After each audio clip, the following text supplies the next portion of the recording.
നിത്യഹരിത നായകനാണ് പ്രേം നസീർ. പ്രേം നസീറിൻ്റെ കാലഘട്ടത്തിലെ ഏറ്റവും വലിയ പ്രശ്നം എന്താണ്? പ്രേം നസീർ അല്ലാതെ മറ്റൊരാൾ സിനിമയിലില്ല. പിന്നെ ജയൻ വരുന്ന എത്രയോ കഴിഞ്ഞിട്ടാണ്. സത്യനുണ്ട്, പ്രേം നസീറുണ്ട്. പക്ഷേ പ്രേം നസീറാണ്. പ്രണയ ഗാനങ്ങൾ എടുത്താൽ, പ്രണയ സിനിമ എടുത്താൽ, ചരിത്ര സിനിമകൾ എടുത്താൽ, പുരാണ സിനിമകൾ എടുത്താൽ പ്രേം നസീറിൻ്റെ പ്രളയമാണ്. നസീർ ഒരു സംഭവമാണ്. ചെറിയൊരാളല്ല, വലിയ മനുഷ്യസ്നേഹിയാണ്. ഇവിടെ നിന്ന് മദ്രാസിലേക്ക് പോയി സിനിമ തേടിക്ക് പോകുന്ന സകല പേരും ചെല്ലുന്ന, സഹായത്തിന് ചെല്ലുന്ന ഒരു ഇടമാണ് മദ്രാസിലെ നസീറിൻ്റെ വീട്. ചിറയൻകീഴ് കൂന്തള്ളൂരിൽ പ്രേം നസീറിന് വേണ്ടി നല്ലൊരു സ്മാരകം ഉണ്ടാക്കാൻ കഴിഞ്ഞിട്ടില്ല എന്നുള്ളത് വേറൊരു വിഷയം. അവിടെ ചെറിയൊരു സ്മാരകമുണ്ട്, അത് പോരാ. എന്തുകൊണ്ട് നമ്മുടെ ഫിലിം അക്കാദമിക്ക് പ്രേം നസീർ ഫിലിം അക്കാദമി എന്ന് പേര് കൊടുത്തില്ല എന്ന് പോലും, ചലച്ചിത്ര അക്കാദമിക്ക് പേര് കൊടുത്തില്ല എന്ന് പോലും ചിന്തിക്കേണ്ടി വരും. ഒരു 10 തിയേറ്ററിനെങ്കിലും അദ്ദേഹത്തിൻ്റെ പേരിട്ടില്ലല്ലോ. സർക്കാർ തുടങ്ങിയിട്ടുള്ള തിയേറ്ററിന് പോലും അദ്ദേഹത്തിൻ്റെ പേരിട്ടല്ലോ. വളരെ മഹാനാണ്. എത്ര നടിമാരെ കൂടെ, ഷീലയോടൊപ്പം, ജയഭാരതിയോടൊപ്പം, KR വിജയോടൊപ്പം, ശ്രീലതയോടൊപ്പം, ഇങ്ങനെ പറഞ്ഞാൽ ലക്ഷ്മിയോടൊപ്പം, ഇങ്ങനെ പറഞ്ഞാൽ എത്ര സിനിമകൾ. നസീറിൻ്റെ സിനിമ ഇറങ്ങിയാൽ എല്ലാവരും കണ്ടിരിക്കും. ആ കുടുംബ കഥകളോ, എന്തുമാത്രം കുടുംബ കഥകൾ. അങ്ങനെയുള്ള പ്രേം നസീർ, അതുപോലെ അടൂർ ഫാസിയോടൊപ്പം, ബഹദൂറിനോടൊപ്പം, സത്യനോടൊപ്പം ഒരു വലിയ പരമ്പരയുടെ ഒരു അനുഗ്രഹീത കലാകാരൻ എന്നും പറഞ്ഞാൽ പോരാ, നിത്യഹരിത നായകൻ തന്നെയാണ്. എത്ര സിനിമ, എത്ര വൈവിധ്യമുള്ള കഥ. ഭിക്ഷക്കാരൻ മുതൽ മഹാരാജാവ് വരെയുള്ള എത്ര വൈവിധ്യമുള്ള കഥാപാത്രങ്ങൾ. അങ്ങനെയുള്ളൊരു മഹാപ്രതിഭയെ, മഹാമേരുവിനെയാണ് നമ്മുടെ റിനി ടോമി, അദ്ദേഹം കലാകാരനൊന്നും അല്ലാന്നൊന്നും ഞാൻ പറയുന്നില്ല, അദ്ദേഹം വളരെ പരമപുച്ഛമായി പറഞ്ഞു കളഞ്ഞത്. അത് വളരെ പ്രതിഷേധാർഹമായൊരു കാര്യമാണ്. ഒരുപാട് പേര് അതിൽ പ്രതിഷേധിച്ചു.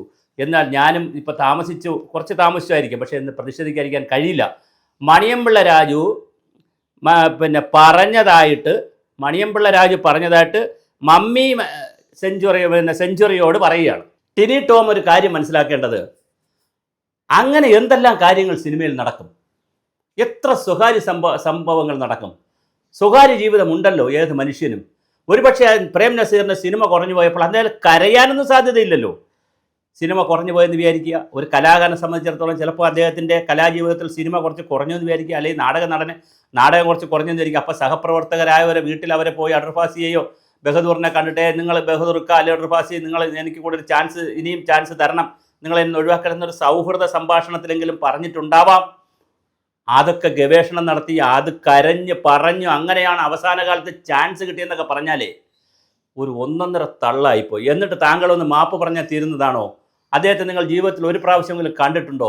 ഞങ്ങളുടെയൊക്കെ ചെറുപ്പകാലത്തെന്ന് പറഞ്ഞാൽ ഞങ്ങൾക്ക് ഹരമാണ് പ്രേം നസീർ എന്ന് പറഞ്ഞാൽ. നസീറിൻ്റെ സിനിമ കാണാതെ വേറെ ഒരു പരിപാടിയില്ല. അത് റിലീസായാൽ ഒരാഴ്ച, 2 ദിവസം, 3 ദിവസത്തിനപ്പുറം പോവില്ല. അത്രയ്ക്ക് കണ്ടിരിക്കും, പലവട്ടം കണ്ടിരിക്കും. കരിപുരണ്ട ജീവിതങ്ങൾ എന്നൊക്കെ പറയുന്ന സിനിമയുണ്ടല്ലോ, ഇത്ര മനോഹരമായ സിനിമയാണ്. 500ാമത്തെ സിനിമ എന്നാണ് അതുകൊണ്ടാണ് ഞാൻ അങ്ങനെ പറഞ്ഞത്, 500ാമത്തെ സിനിമ. അത് കഴിഞ്ഞു എത്ര സിനിമകൾ, ഇത്ര കഥാപാത്രങ്ങൾ. മരഞ്ചുറ്റി പ്രേമമെന്ന് പറഞ്ഞാൽ ഉടൻ ഞങ്ങൾ പറയുന്ന കഥാപാത്രം പ്രേം നസീറാണ്. പ്രണയമാണ്. എത്ര നടിമാർക്കാണ് പ്രണയം. ഇന്നത്തെ മമ്മൂട്ടിയോ മോഹൻലാലിനോടുള്ള പ്രണയമൊന്നും അല്ല, വളരെ വലിയ പ്രണയമാണ് അന്നത്തെ സ്ത്രീകൾക്കെല്ലാം. കാര്യം പ്രണയിക്കാൻ വേറൊരു നടനില്ല, ഈ ഒരേ ഒരു നടനേ ഉള്ളൂ. ഇപ്പോഴാണെങ്കിൽ മമ്മൂട്ടി, മോഹൻലാൽ എന്ന് പറഞ്ഞ് ചോയ്സ് ഉണ്ട്, ഒരു ചോയ്സ് പോലും ഇല്ലായിരുന്നു. പിന്നെ ജയൻ്റെ കരുത്തുട്ട കഥാപാത്രങ്ങൾ കുറേ വന്നിട്ടുണ്ട്, അത് വേറൊരു സ്ട്രീമാണ്. സത്യൻ്റെ ഭാവ കഥാപാത്രങ്ങൾ വേറെ സ്ട്രീം വന്നിട്ടുണ്ട്. പക്ഷേ എന്നാലും പ്രേം നസീറിനെ തൊട്ടത് ശരിയായില്ല. അങ്ങനെ സ്വകാര്യമായി ഓരോരുത്തരുടെ ജീവിതം പരിശോധിച്ചാൽ ഒരുപാട് കാര്യം പറയാൻ കാണും. സ്ത്രീകളുടെ വിഷയം കാണും, മദ്യപിക്കുന്ന സ്വഭാവം കാണും, സഹപ്രവർത്തകരോട് ചൂടാവുന്ന സ്വഭാവം കാണും, സിനിമയ്ക്ക് വേണ്ടിയിട്ട് അനുഭവിച്ച ത്യാഗം കാണും.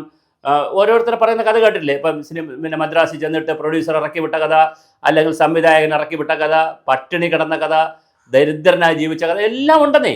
അതൊക്കെ ജീവിതത്തിൻ്റെ ശ്രേണിയിൽ ഓരോ കാലഘട്ടത്തിൽ വരുന്നതല്ലേ. ഇതറിയാത്ത ആളാണോ ടിനി ടോം?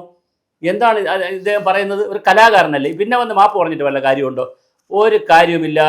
ഇതൊരു വലിയ പരിപാടിയാണ് നിങ്ങൾ ചെയ്തത്.